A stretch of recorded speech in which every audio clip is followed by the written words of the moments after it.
Well, ngayon natutunan ko na siyang i-absorb. So okay, masaya na ako sa kanya. Pero nung grade school, high school, every time na dinadaanan ako nung grade school, pag bumibisita parents ko, tinatawag nila ako, Tota, ganyan sa harap ng classmates ko. Tapos nahihiya talaga ako, parang, Tota ka pala Tota, ganyan, Tota. Tapos parang may movements pa silang ginagawa pag tinatawag ako gano'n. So, hiyang-hiya ako.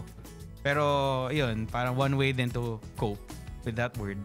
Sabi ko, sige, aakuhin ko na talaga siya. Yun.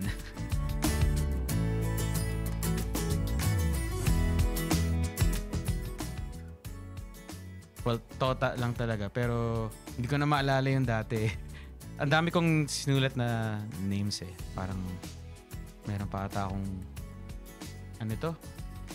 meron akong dati Tuta.